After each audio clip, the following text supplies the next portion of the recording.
Hajinga to wa katu kayu mane yang gabalang presbyterian wa in go hai tai hamu pulang kat wan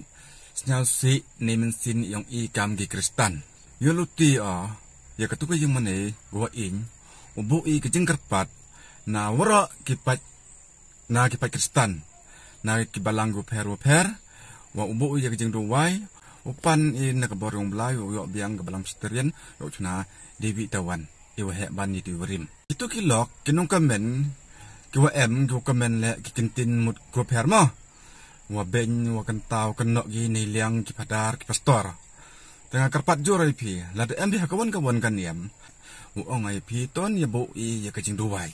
ni benta yang wa in itu yang mane te kilok kitu kiwa kamen mo ngayo pat ya to che mo tu pawa mut benyu kena nei liang ong wa ki padar ki pastor mut wa krong gi ya katu ka ba jigen cheu na ki waduk katu ka ba jigen cheu go ki waduk to go an pan ki padar ki pastor debor katu wala ya sen da bu kerpang ini benta ka jigen cheu to wan ka ong mut katu ka ku pan ki padar ki pastor ne waduk katu mut daman go pekela dep ni telok kwa au kuli na me Hei wan cem untuk upadar, untuk pastor, wa ulai lipan na me kate kabay jinggan cew. Lene kate kabay donation. Ngayon kate ngaku awa pensakit me na me.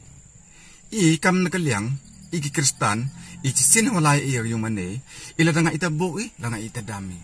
Tamele, hachwa wa ukanta, wa kundo mi, ya kita yik padar, ya pastor, happen yo mi, ya kate kajing sakit, lene kate ka proof.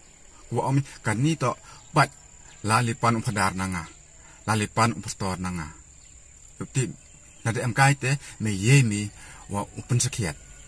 kat wa gam te long chwa comment mi ha perkhat arsin lesin chwa comment mi pat ik ti comment gilok ki comment ni te me lambut kanuk sana itu yo ukti mi ham ju comment kulumar klaim kanong rim